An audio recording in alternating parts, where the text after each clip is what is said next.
Kali. My pronouns are they, them, and welcome to my writing vlog. I'm an indie author. I'm also doing fiber art. So I dye, spin, and sell my own yarn. And we are starting into the new year. And I have seen so many videos about sort of the setup of the year, the planning setup, what's going to happen. Um, and I mean, I would like to talk about my own setup. I'm not, the thing is, my 9 to 5 is in academic publishing and it's very schedule heavy. And this means that I was basically all organized out for my private life. So I've never really kept like a traditional weekly, monthly planner, but I'm also realizing that I'm starting to rely a lot on my phone calendar. Basically, if it's not on the calendar, it doesn't exist. So for this year, I caved and I bought a little weekly planner specifically for everything to do with indie publishing and for everything to do with the yarn markets and everything else that I'm doing. Just to keep a bit more of an overview, it's indeed that matches quite well. um, so basically, the planners are now all like off at least half price. I got this for basically, I think 75% off almost, maybe 60% off.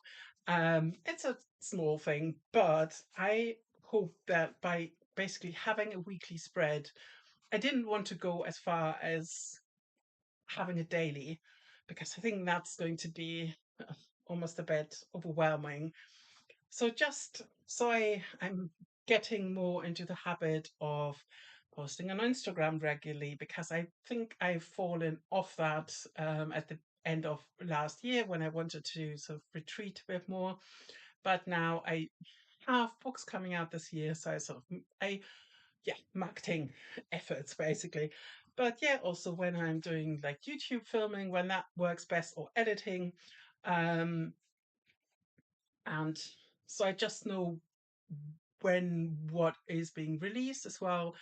But mainly it's also about sort of at this date, I need to send something to copy editing or need to pay someone or all these little bits. So I have them like in front of me as well as in the phone calendar.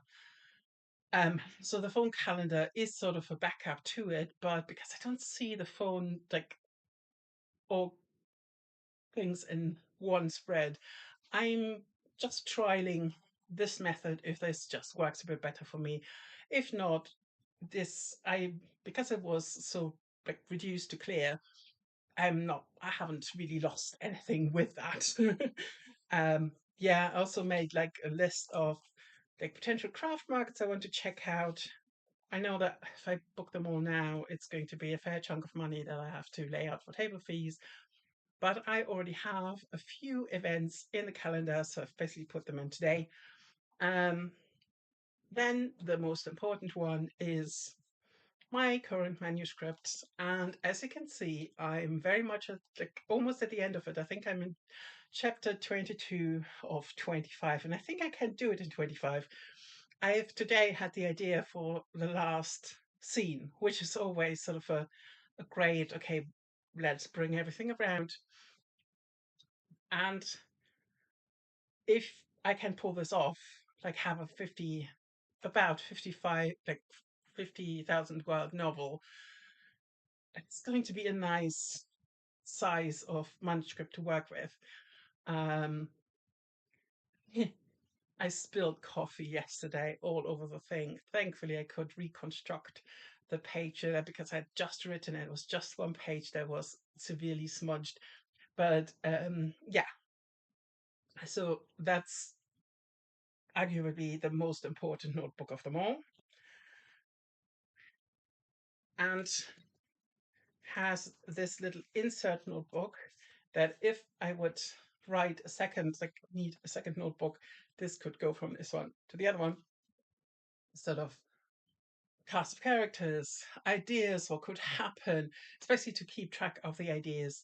If it's if I'm planning to have it just in the one, it's not as complicated. But yeah, if it's a long manuscript, I really like to have one of those little. This is like a to-do list book from what's their name, Cambridge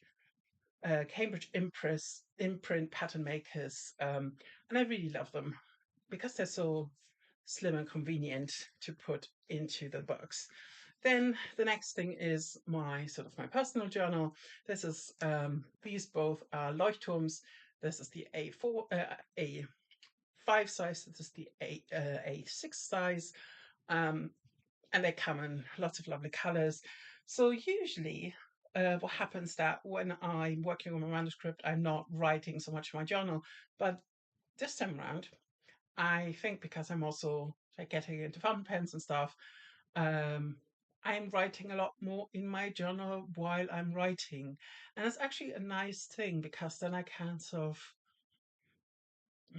yeah, work through my thoughts while I'm writing. It's not so much everything goes into the manuscript and nothing is left for this. It's much more, I feel it's much more sustainable, much more calm. It's really weird. Every manuscript feels different for me. And this one um, just feels calm. I don't know why. It's not that I had the whole story figured out. I knew what I wanted to happen, what sort of was the big incident of this, but everything else was sort of as um as nebulous as usual. And for some reason I never really went through like big troughs and peaks with this one. It was just a nice experience, although it's it's a bit on the cozy side, but there are definitely high stakes in this. Um, as a reminder, the working title for this is The Girl from the World. And it's a fairy story told from the perspective of the fairies and not from the perspective of the human who comes through the fairy door.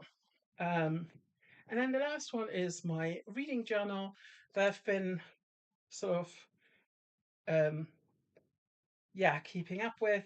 I think the problem is that this actually does not has have enough space for everything that I read in a year. So um, I'll see how I go.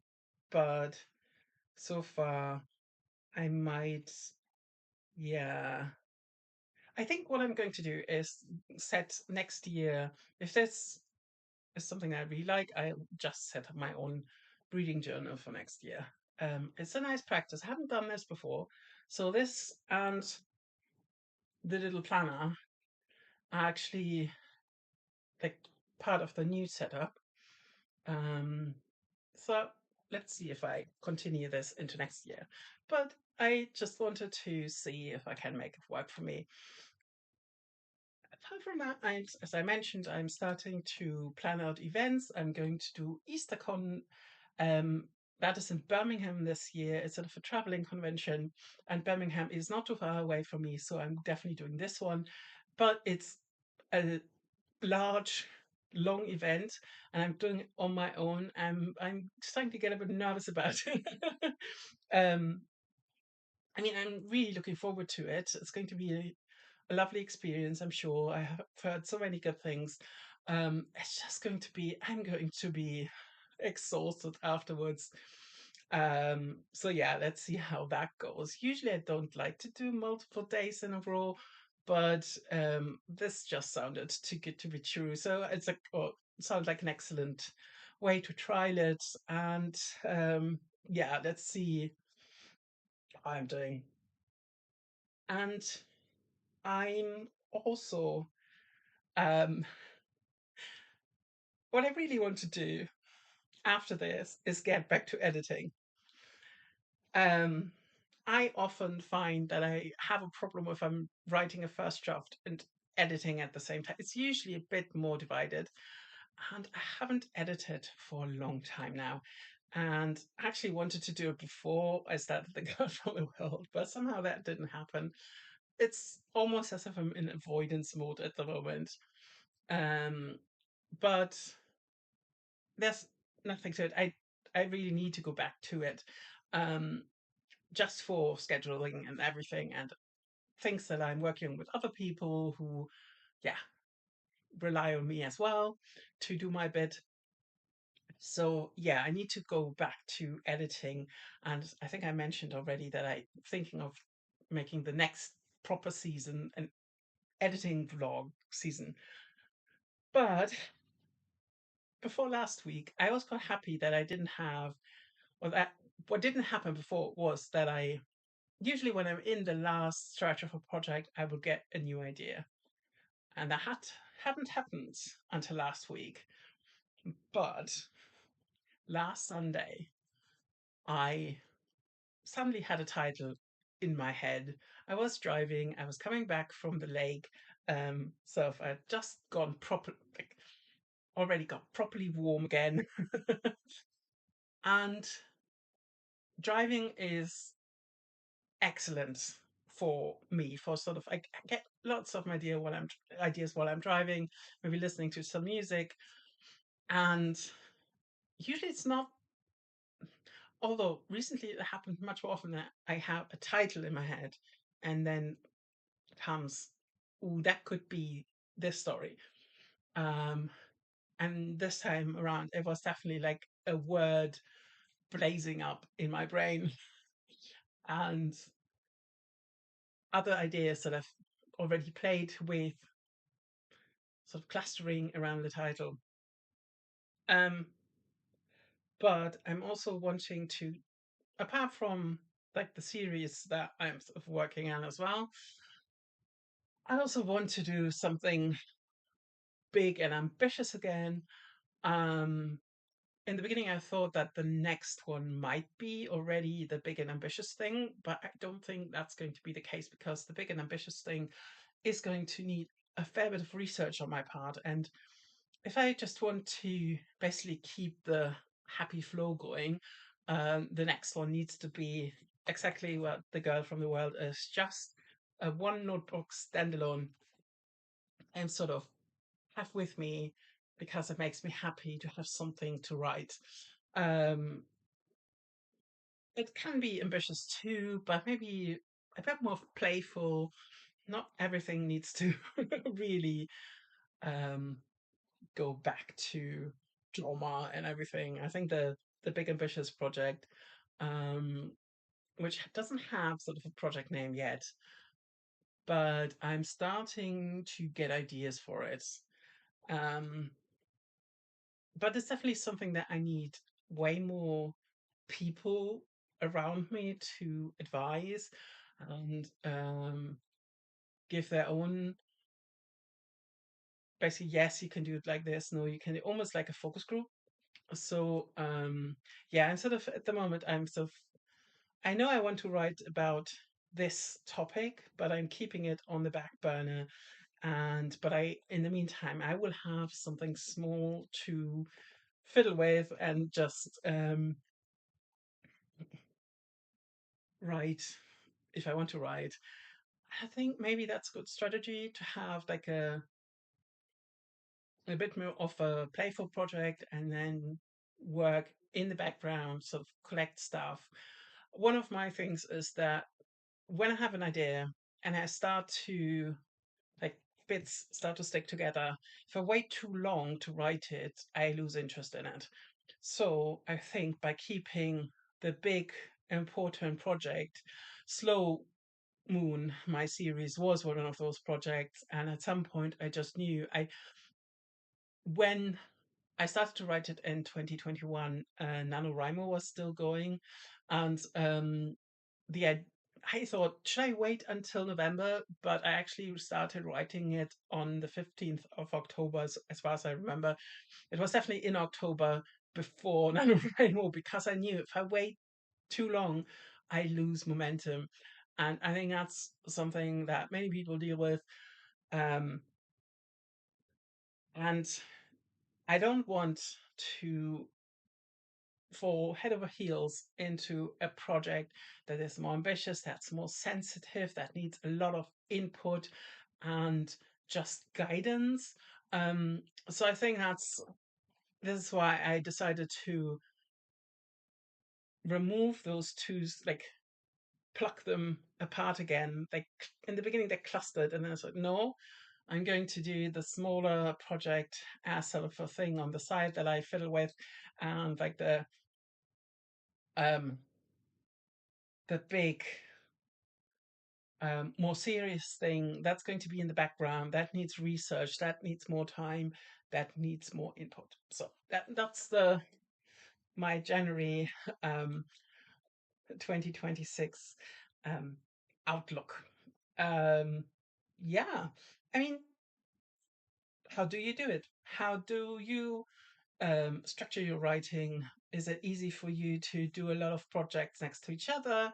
Usually I'm not too bad at this, but it depends on which stage they are. Definitely I'm in the moment I'm an editing avoiding stage. I mean, the good thing is that it actually gives me more distance from the project. um I've probably I'm probably going to look at the Sealskin Throne first, um because it's not publishing in a series but stands on its own, which is why I really like to focus on standalones at the moment, because I can slot them in as it's convenient. And if there is an option for me to publish 3 books in a year, I can I always have something that I can pop in the slot. um Obviously I also need to make sure that I have an editor for it, and that's just, yeah. But I think that's one of the reasons why I quite like to be able to choose from like a big bucket of projects, not just, oh my God, I need to have something for next year. There isn't anything. So I quite like to have options, and also make sure that that I'm really happy with the state of the manuscript before it goes to copy editing. So I don't have to rush. I think most of my efforts are basically like the famous um, swan example, where they're all sort of gliding along, but underneath the water they're paddling like mad. So I think that's more my method. But yours might be totally different. There are so many people who just thrive on last minute panic and on, yes, I sat down and I wrote the first draft in a week, because I had put it off for so long. That's not me. I can't do that. That makes me so anxious. And I think it also defies the reason why I write essay. I mean, I just I just want something that I can like sort of quietly work on whenever I want to, like have it with me at all times. It's almost a bit like an escape hatch if everything else becomes too overwhelming and too horrible. Um, and yeah, it's definitely for that reason too. But I might be in the minority with that approach. I don't know. Tell me. I would be so thrilled if you'd like to be along for the ride. Please subscribe. Please give me a thumbs up. If you really want to be have the notifications, do that too. I find them, to be honest, a bit overwhelming if it's too many notifications. I'm trying to limit the number of notifications, but do what you would like to do. And yeah, thanks for watching. I mean, if you would like to sample my writing, I would say the sign up link for my newsletter is below in the description box. If you'd like to receive my sign up gift with it, which is a free EPUB file of the first volume of my Slow Moon series, which is a risk free way to just see if it agrees with you. I don't expect everyone to like my writing. I know it's very sort of its own thing, but you don't know if you don't know. Thank you so much and see you soon.